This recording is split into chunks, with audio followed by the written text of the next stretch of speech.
отыр, шашын қысқартпаш, ұзындығы нормально қалды. Примерно мынандай ма қысқарттым. Именно қазір локоныдан көтеріліп тұр да ол ше. Қыздар шаш қысқартудан қорықпаңыздаршы, өтініш. Чеманда ұзын, ұшталған не ухоженный болып тұрғаннан гөрі бір 3 айда бір рет хотя бы шашын андай ухоженный сияқты көрініп тұрады сол кезде, и качествосы да құртылмайды. Ұшын бәрін сіздер неше түрлі там плойкамен неше түрлі бәле жасайсыздар, и ол кезде ұшын бәрі зардап шегеді шашын.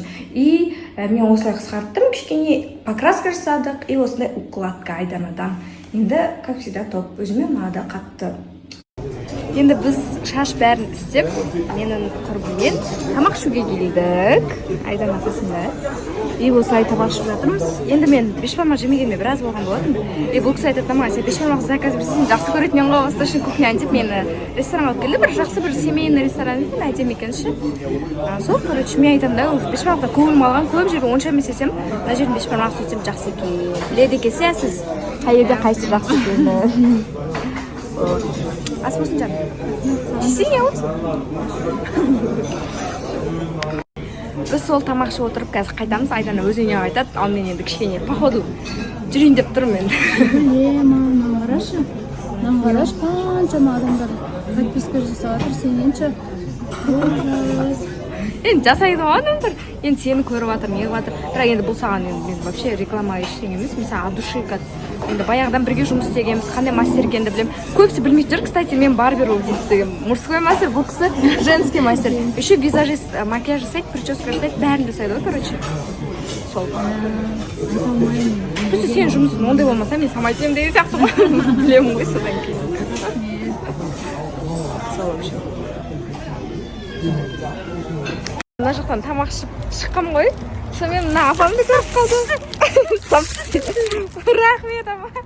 Қаншадан гүлдеріңіз? Жаным бере саған. Алла бере саған. Жаным апам деген айтады. Сендерді жақсы көремін деп, қатты көремін деп. Барлығына балет етіп отырам. Балет етіп отырам дейді. Қыздар, әй балалар, мына қосылайық та.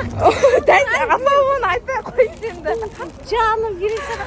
Айтпай қойын. Қаншадан гүлдеріңіз? Знаменитый қызды. Әй бір жақсы көріп суретке түссеңдер. Жоқ, апа қойшы. Қаншадан гүлдеріңіз? Білмей жатыр ғой балалар. 2000-нан. Рет 2000-нан ба? Мен енді. Ештеңе керек емес апа. Өлі жоқ. Жоқ апа, гүліңізді алдым ғой, рахмет. Гүлді алдың, мен саған бір не болсын, талисман сияқты. Жоқ, апа, өзіңізде қала берсін. Енді біз саған барлық жақсылық. Жоқ, сізге қарап не ойлап кеттім айтайын ба, мына гүлді сатып алып жатырмын ғой. Сразу. Сен көп алла беріп отыр ғой. Тәуіржанды білесіз ба? Тәуіржанды білемін, иә. Сол кісіден үйренгенмін ғой. Сол кісінің қасында жүріп осындай жақсы. Сендер онда оны ұмытып кеттім. Жоқ, мен сені көрмәсім ғой. Жоқ, сен қыз балаға, конечно, Тәуіржандікі дұрыс ол. Тәуіржанға маңнар не, сәлем айт. Сәлем айтам. Ой, все жақсы, мен таксиге тұрдым. Давайте. Мен саған қызығын берсін. Рахмет. Бұл жағын ертең күшті келін әкесін айналып. Рахмет апа, жақсы сау болыңыз. Ой, мен бақыттымын. Апам бақыттымын деп қояды. Негізі доброе утро деп салатындай не болып тұр ғой, уақыт болып тұр ғой уже, бірақ ойбу, мына ужас несін қараңыздар, кірін бір әдемі ақ көрсете қойын дегенім жарайды енді. Бірақ мен енді ұйықтайын деп жатырмын. Сол үшін спокойно ночи болып тұр. Ужас, менің кожам жаман болып тұр. Маған ренжіп тұр бетімнің кожасы, себебі мен мицеллярная вода, косметика сүртетін, умывашкамды бетімді жуатын, и крем увлажняющий ұмытып кеткен ғой бәрін. И мына жақта бір сабынмен жуа салдым.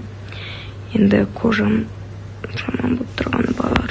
Әлеуметтік желіде көп адамдар сұрап жатыр арген жайлы. Не болып жатыр деп. Арген сәл ренжітіп қойғаны бар. Негізі көп дүние айтқым келеді, бірақ ренжітті екен деп мен жігіттің сағын сындырмаймын.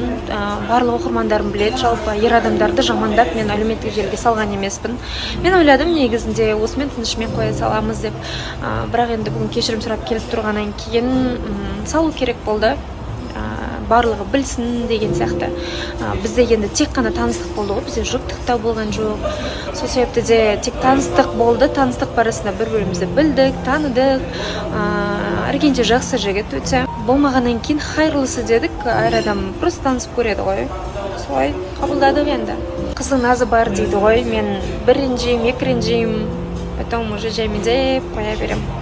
Қыздар түсінетін шығарсыңдар. Өтініш жүрегіме қатты тиіп, прям уже қаншатаңсынан көріп жатырмын. Мен даже стористерге де салған болатынмын сол уақытта. Құдайым-ау, мен тұрмысқа шыққан жоқпын. Я, орамалды маған қонақ ретінде тақты. Ол қасымда құрбым да болды. Ол құрбыма да тақты. Ол жақта өзінің салттары бар екен. Сөйтіп келген қонақтарға қолдарында сыйлық болмаса жаулық жауып, жаңағы күтіп алады екен. Енді анасы мені көріп тұрғаннан кейін келіп сүйіп жаулықты жапқан болатын. Бұл жерде ешқандай мен тұрмысқа шыққан жоқпын, ешқандай да әңгіме болған жоқ. Ондай тек қана бізде таныстық. Сол бір момент болып қалды. Менде ондай болады деген ой болған жоқ. И адамдар қалай қабылдайды деген әрине қорқыныш болды. Бірақ түсінетін шығар дедім. Бірақ енді мен тұрмысқа шығып кетті, Бішкекте қалды деген нәрселерді өтініш. Онда өсекті қойыңыздар, құрметті менің достарым. Ал қалғандары барлығы нормально. Бұйырса ол видеоны алып тастайтын боламыз. Сол себепті де түсіністікпен қараңыз. Біз енді әргенмен жақсы мәміледе қалдық қой. Бұйыртса Алматыға келген кезде маған хабарласа болады. Мен Бішкекке барған кезде де тоже хабарласып тұр деді. Бізде ондай араздастықпен, өкпе ренішпен кеткен жоқпыз. Ешқандай ренішім жоқ. Кешірдім, барлығы жақсы. Әргенде өте жақсы жігіт. Осындай кішігірім таныстықта өзін көрсете білді. Сізге көп-көп рахмет. Аман болыңыз, сіз бақытыңызда болыңыз. Алып тастаймыз. Жүре берсе өздері қашады ғой. Давай.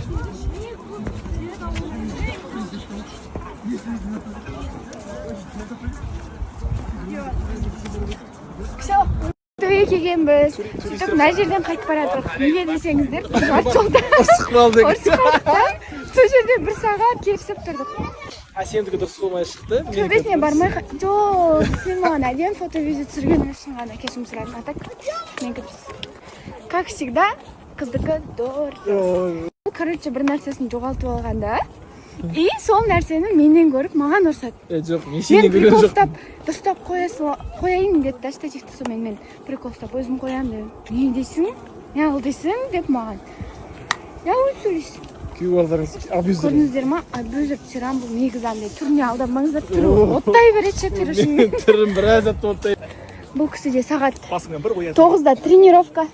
Ұрыс деген не деген жаман нәрсе еді. Сол үшін достар, ұрыспаңыздар. Маған кім айтып жатыр? Сержант! Что там? Әнді айтсай, әнді.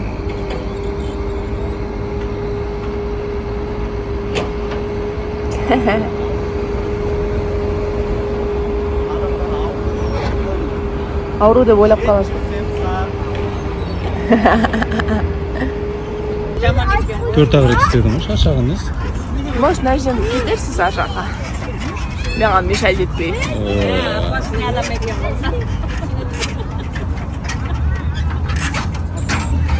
День второй. Вторая попытка.